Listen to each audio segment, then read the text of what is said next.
We all know that the Warriors will never trade Steph Curry. Nor should they, in my opinion. I don't know about that. Okay. Oh, wow. All right. Okay. We're doing I don't know about this nor should they thing, because Steph Curry is the greatest Golden State Warrior of all time. Easily. He is the most important Warrior of all time. Easily. He is, as much as Chase Center stands as a building, he stands as the man that represents why this team went from worth about $500 million to a $9 billion enterprise. You know, this guy has changed everything, and he is the ultimate golden goose. And we all know that the Warriors will never trade Steph Curry. Nor should they, in my opinion. I don't know about that. Okay. Oh, wow. All right. Okay. I don't know about this nor should they thing, because I am looking at a team that is 100% going to spin its wheels in the mud between now and however it ends. So what you're let me see if I follow you correctly. Do you believe, and please correct any of this if it's wrong, you believe that as long as Steph is here, you're going to get the Steve Kerr Dre show, which is not going to lead anywhere, and that's why you think he should be moved?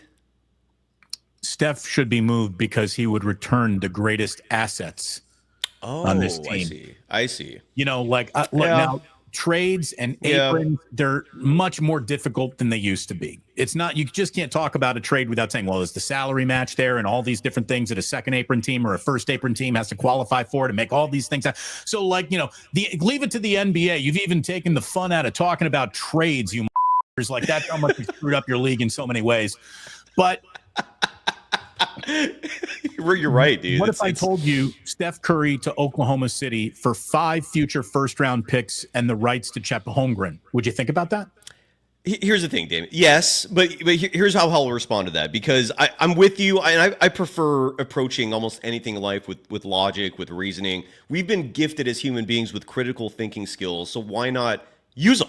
There are too many questions on this team about its own assets, whether to move them, flip them, play them, make them stay, make them go.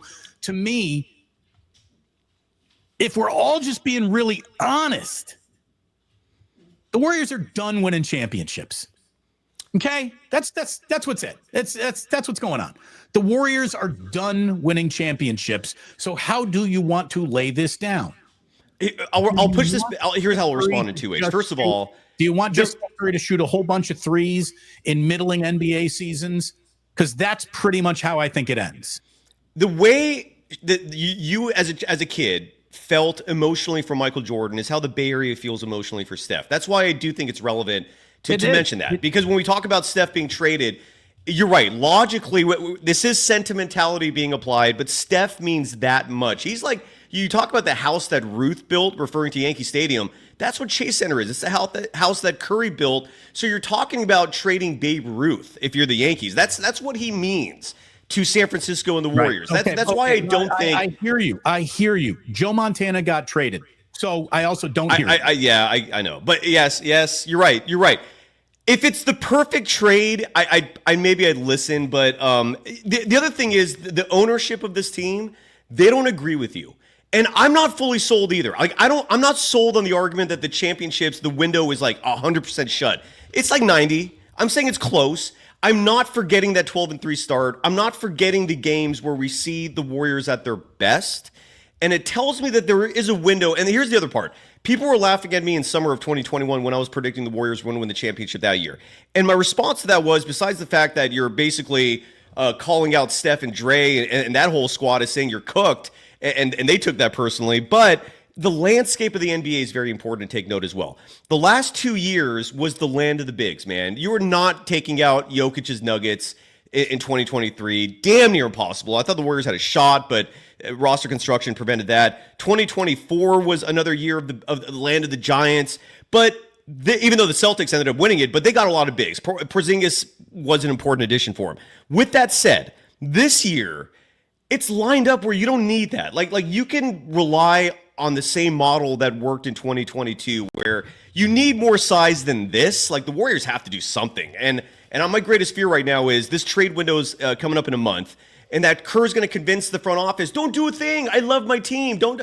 That's my greatest fear. They're going to go like 11-6 this month. What I would also say too is, Steve, if you love your team, you got a funny way of showing it. Well, I mean, You're again, jerking 9 guys on this team around. Anyone not named Steph Curry or Draymond Green is basically getting his minutes jerked around by the game, by the situation. I can prove to you you don't love your team based on the way you don't even know who to play in what situation, and we're halfway through the year, dude. the Trace Jackson Davis usage is a great example of that, man. I don't know why he was out of the starting lineup as long as he was. You let players play through these things if you actually trust them. Leave them out there. Show some faith in your players, man. And we're seeing what happens when he's playing again, man. He's a force out there. He plays defense against bigs efficiently. I like Trace Jackson Davis, dude. I'm glad Looney right now is out of the rotation. As much as I love him personally, talking about sentimentality, separating that from what's on the court, like Looney is out of the rotation for a good reason. Trace Jackson Davis is back in. I don't know why this wasn't happening from the start of the season. The mad scientist act is kind of wild. I do hope we settle down there a little bit, but you're absolutely right, man. Here's what I believe. I believe the 12-3 start, where the Warriors were legitimately kicking ass. And their starting lineup those first 3 games is what I saw and believed in, and we haven't seen it since, where Wiggins was your starting two-guard. All right, Cyrus, let me teach you how to cover an NBA season here. You're going to teach me. Basketball doesn't matter, dude. No one was even coming out and playing hard. Like, the Warriors absolutely made some hay while the sun was up, and no one was even trying. But the first week or 3 weeks or 4 weeks, basketball almost doesn't even matter before Valentine's Day. The players will not agree with you. When the Warriors started 18-2 in 2022, that meant something. The Warriors, like, there's certain games, again, like, you got to watch this stuff religiously, like, fanatically, every night. The players care, man. They're not mailing it in. The Anthony Melton injury has scuttled the entire plan. No, because the Warriors were doing fine with or without him. The Melton injury was irrelevant. The starting lineup the first 3 games, and this is what they were using the preseason a lot too, had Wiggins as your two-guard. But going back to having size at your two-guard. Remember, Klay Thompson was not small. He was 6'7". And then Kuminga was playing the 3, his natural position. Draymond at the 4, which he has publicly said is what he wants to do so he can be a free safety defensively, while Trace Jackson Davis mans the paint. That was working, dude. They were blowing teams out with that lineup, and then they abandoned it really fast. But look, when what they need is someone like Buddy Hield, except on a consistent basis. Buddy Hield last night was 1 of 5. Right? People thought from that 1-3 that he was back. He was 1 of 5. Buddy Hield was a massive swing and a miss in terms of a free agent signing. Kyle Anderson, I don't think was a swing and a miss, but he's getting DNPs. Why did you sign him? He needs playing time. It's so weird. It's just so weird. Again, that's like,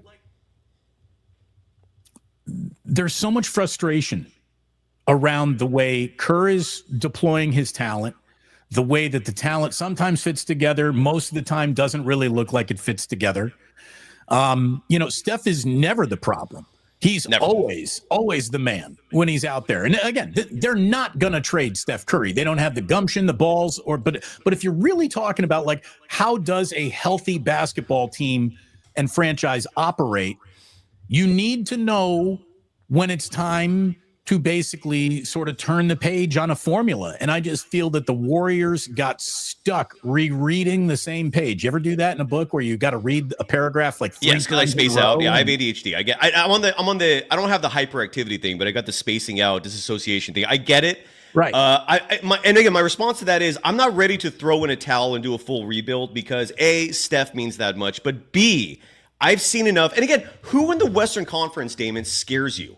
Who in the Western Conference scares you so much that you don't think Stephen Curry, if you did some tweaking where suddenly you have a Nikola Vucevic as your center, a stretch 5, who can actually give you some shooting on the floor besides Steph, a team that maybe it makes 1 or 2 other trades, so now you have like a rotation that doesn't rely on like a GP2, a 6'2 guard out there taking up considerable minutes, where Dennis Schroeder's on the bench where he belongs as a backup, where Pajemski's developing instead of having this big role. If they did the right things, and this is where I think Joe Lacob is thinking, you look at the Western Conference, there is no one team there that scares you. OKC is the best team. The Warriors already beat them once. They almost beat them a second time without Steph.